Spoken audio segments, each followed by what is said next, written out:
Alright guys, so I named this video Philippine YouTube Vloggers, the good, the bad, and the ugly. Before I begin, these are my opinions and my opinions only.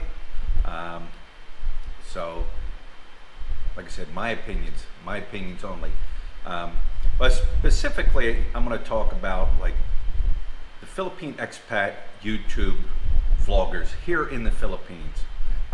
You know what, if you come to the Philippines and you want to start vlogging and you're a positive channel, don't give up.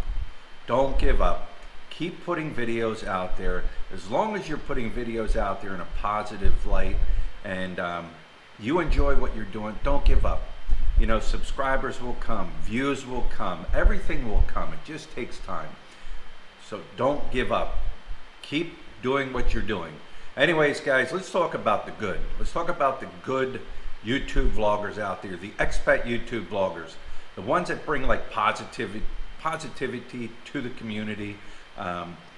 They're just doing a great job out there. There's so many out there. There's so many I haven't even seen. A lot of times people will just send me like a side thing. Hey, check out this vlogger, and I click on it and I check it out. You've got so many out there. You got the travel vlogger. What they do is they travel. They might not necessarily live here, but they come here for, you know, a few months and they travel. You know, you got the backpackers that travel, and you got the ones that actually live here and travel. They go to these beautiful islands, these beautiful locations. You know, they have the equipment, they have drones. They go there, they show you where they're at, what hotels to stay at, what packages to get, what to see. You know, they put together these beautiful videos. It draws you in. It kind of makes you feel as if you're there. They go to like the hot spots, you know, the spots where a lot of, you know, tourists come and hang out and check out. Some of them even go to like the not hot spots, you know, the ones that are kind of like off, you know, away from the beaten path, and they're beautiful. So you got the travel vlogger. I like these guys, you know, and girls, and even couples. You have the information guys, the guys that, you know, say might travel in and out of the Philippines throughout the year. You know, they'll tell you the information you need, like what flights to get, what websites to use to get the flights, what airports in layovers are nice airports, where to go in the airports, where to eat in the airports. When you get here, when you arrive wherever you're arriving, you know, what cabs, what transportation to take to your hotel, what hotels are nearby that are good, reasonably priced. These are the information guys. You know, they'll tell you how to renew your 13A visa, or how to get a 13A visa, or how to extend a visa, where to go to get it. These are the guys that give out the information. And then you have like guys that come here and they live here like me. They show their life, their everyday life here. They might come here and build a house. You know, they show you how to, you know, how they're building their house, how they're getting their, you know, their materials, what their materials cost, what their labor cost. People come here and they open businesses. You know, they step by step on how to open up a legal business here, to where you're not going to get in trouble down the road. They go through all that. You got, like I said, like me and other ones out there, they're like family-based videos. They take you on their journey through the Philippines here, you know, how to, you know, adapting to the Philippines, learning, you know, new things here in the Philippines, showing their family trips, their family adventures, everything they do. And you know, the thing is, when you do something like that, you're opening up yourself and your family to the world. That's the thing. You're broadcasting to the world. You're not just broadcasting to the Philippines. You're broadcasting to the world. You have your moto vloggers. These guys, you know, some hop on their bike and they, you know, drive down the highways, and they're in and out of the traffic, and you know, and yeah, people say, you know, you're crazy for driving here in the Philippines on a motorbike. How can you do it? You know, they enjoy doing it. They get, you know, they're bringing, like I said, they're bringing a good vibe and a positive vibe to the Philippines, and to the expat YouTube vlogging community. You got some that just ride around out in the province. You know, they enjoy riding around in the province and showing you the province. There's so many good, positive YouTube, you know, expat vloggers out there. Like I said, so many I don't even know.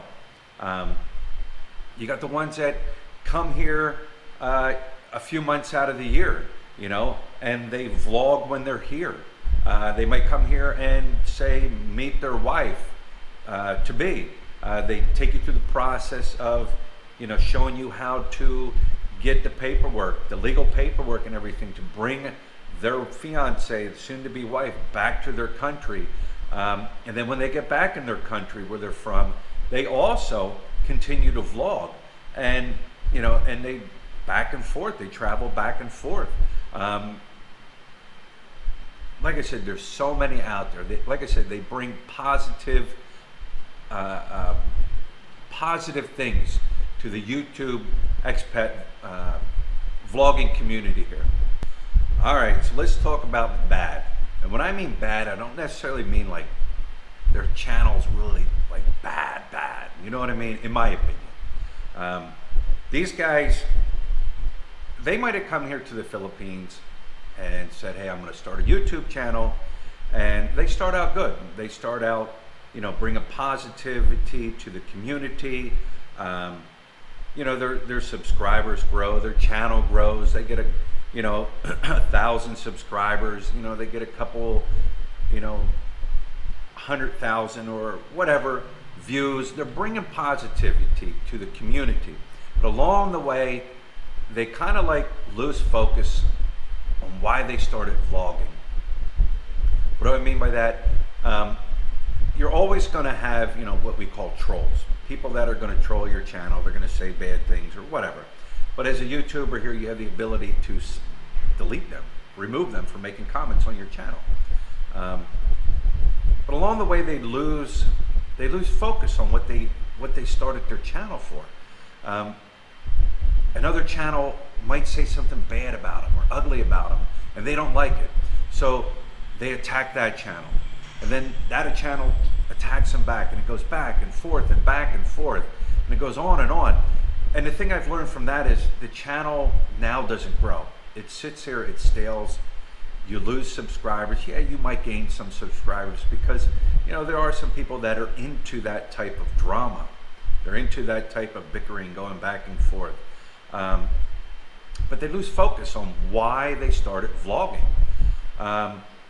You have channels out there, here's the thing, they call it e-begging. If you have a channel such as mine and other positive channels, you're going to have people that say, hey, we like what you're doing, we enjoy what you're doing, how can we contribute to your channel to show our appreciation? And you know, you start up like a Patreon or a GoFundMe or something like that, and those people voluntarily want to contribute to your channel. Then you have what is called like the e-beggar. This person comes to the Philippines, they start a YouTube channel, they get enough to where they can monetize, they get enough to where they can do a super chat, they come here with enough money to live here. All their basic needs are met. Housing, food, you know, whatever little traveling they have to do, they can afford to do that. But then they get to the point where they want to do more. They start drinking, or they were drinkers before they came here, but here you can keep drinking. You know, now they want more and they can't afford it. They want to live outside their means. So they start directly asking, hey, send me money, I need this. Hey, send me money, I need that. Is there anything wrong with that? I don't know. I mean, that's the thing. If the subscribers are willing to do that for you and send you that, and you're up front with them telling them, hey, this is what I need, and they willingly send that to you, then you know what? I guess there's nothing wrong with that. You know, it's the subscriber and the person that is sending that money to the person. They're doing it of their own free will. So is there anything wrong with it? I don't know. Personally, I guess not. What I don't like to see is the people that ask for all this money and, hey, I need a new camera, I need a new cell phone, and then, they take some of the money, they get it, but then they spend the rest of the money on whatever, foolish things, but whatever. Then you got the ones that come here, say to meet their wife, take them back to where they come from. And they open up a YouTube channel, and now they're these experts. They're called experts. They study all the other YouTube channels here, base all their information off of that, and build their YouTube channels on that. Whatever, whatever.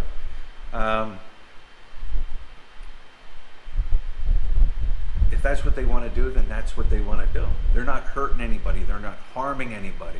Like I said, I call these groups of people the not necessarily bad channels, but the more controversial type channels. The guys that go back and forth at each other, the guys that do live streams and attack other guys and attack other guys. Whatever. They're not hurting anybody. The only thing they're really hurting is the person's feelings. That's about it. And if you're caught up in that, and that's the type of channel you want to run, okay, whatever. But that's what I consider like the bad. Not bad meaning like bad, but I guess you would say controversial. All right, guys, finally you have the ugly, what I call ugly. I might rant a little bit about this one. These are the guys that they just bring negative, ugly vibes, and they create ugly channels about the Philippines. They do nothing but trash the Philippines, the Philippine people, the Philippine culture, the way things are here.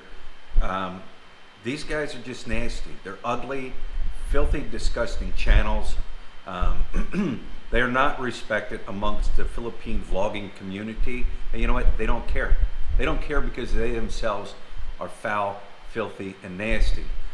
You got guys that travel around Southeast Asia, and what they do is, they base their channel and they build their channel off of negativity, hate. They exploit the people here. They're all about the red light district. You know what? Some of these channels have a big following. They do. Because you know what? Sex sells. It sells. What is it, like a multi-billion-dollar business in America? But these guys, like I said, to me, they're just garbage. I'm going to give you a few examples. Right now, and I hear this because people send me these links. Hey, look what this guy's doing. Hey, look at this guy. You got the ones that come here and they built their channels off of the red light district. They run around like a criminal. They don't show their faces. They will never show their faces. Why? Why wouldn't you? It's like a criminal. When they want to rob somebody, they hide your face. Back in the old cowboy days, they hide their face. Why are you hiding your face?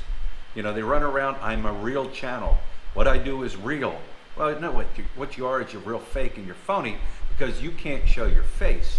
Let me give you two examples. Two examples of a couple of these scumbags that are running around here now. One guy, he's like a cockroach. I'm going to call him a cockroach. The guy's slick and he's smart. He runs around, he's got a hidden camera. People don't see it. They're not looking for it. He sneaks into bars, and there's nothing wrong if you get permission from the bar owners here to go into the bars and film. The owners are giving you permission. But what they do is, they sneak around here and they exploit, the red light district. They exploit the girls. They think they're, what they're doing is great. And what they're doing is, it's creepy. What it is it's creepy. And they sneak around and they do this. But these guys are good. They edit their videos. They can see their reflections in, mirrors or reflections on doors. They'll blur it out or they'll edit it out. These guys, this guy's good.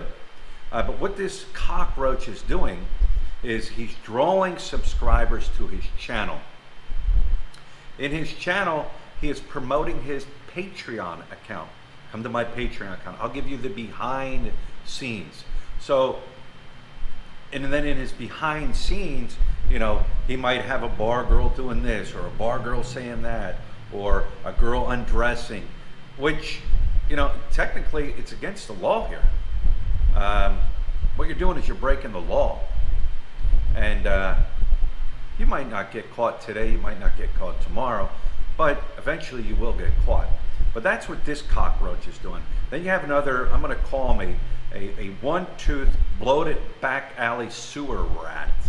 What this guy is doing, or what this guy has done, he had come here a few years ago, met his wife, brought her back to the country where he came from, married, you know, she got an education, she got a job, she got her citizenship, and along the way things didn't work out, and they got divorced. This guy is always screaming, you know, hey, you know, all the guys, they all want to sleep with my wife. I have to battle this all the time. So what this guy did was, and he started a few YouTube channels back in the States. He turned around and all he did was trash the women. The Philippine women are no good. They only want you for your money. They only want you to come to the United States so they can get citizenship, so they can leave you. They want your education. They want you to educate them. Then they're going to leave you. And he trashed the Philippine women. He built his channel off of trashing Philippine women. This guy showed his face doing all this. Like I said, he had multiple channels. One of his channels, he was casting out demons in the name of Jesus. You know, he started a Jesus channel. So he did all this trashing the Philippine people, the women in particular. So now this guy now has decided, I'm coming back to the Philippines.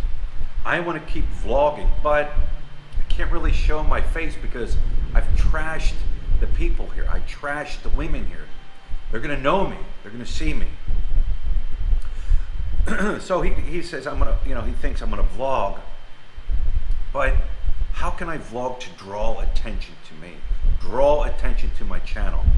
I know what, I'll exploit the red light districts here, and I'll exploit the Philippines red light district in Angeles City. My goal is to travel around Southeast Asia doing the same thing.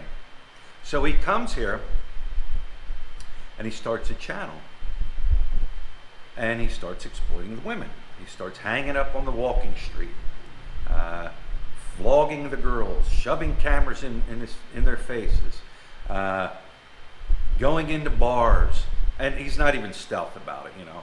And what happens is people are catching him, and they don't like what he's doing. You know, they're seeing it. Girls are complaining. So the guy gets thrown off of Walking Street. You cannot vlog here on Walking Street. Now you can vlog on Walking Street. I vlog on Walking Street. Occasionally I go up and I vlog. My object and my point is just to show the Walking Street. I didn't build my channel off the Walking Street. So he gets thrown off the Walking Street. So now this back alley, one-toothed, bloated sewer rat is now shooting off the side roads, the alleys. And he's filming through the alleys. He's walking around. It's like every girl he points a camera out. She's a prostitute. She's a whore. She's here for, you know, to take your money. She's here for this. He's doing that now. He's walking around doing that. And the guy's, and what he does is, because he's been thrown off of his moneymaker, the Walking Street, you know, wherever he's at, he's going to label it the Walking Street, the Walking Street. He'll film them all, but he'll label it the Walking Street.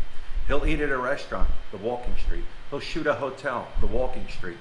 He's gearing and trying to get his channel based around the Walking Street. And like I said, I think these guys are the worst of the worst. You know, they think what they're doing is okay. In their twisted mind, they think it's okay to do this kind of stuff. And you know what? Like I said, they do have a following out there. But you know what? There are people here that are monitoring the YouTube channel and the YouTube expat community channels here. And they are being reported. And I'm not talking about being reported to the local, you know, security guard at the hotel, or the local police, or the local this. No, these guys are being reported on a bigger level. These guys are being reported to the PNP, NBI. These people are the ones that are doing the investigations. And you know what? They think they're slick, they're running around, they're doing it, and they're getting away with it now. But you know what? There was one guy here a few months ago was doing the same thing, and he did it for quite a while. Channel gets shut down, he'd open up another channel, and guess what? He had subscribers and people liked what he was doing. But you know what? When the PNP and the news media was knocking on his door, where were his subscribers? Well, they weren't there. They weren't there. The guy now is sitting in jail.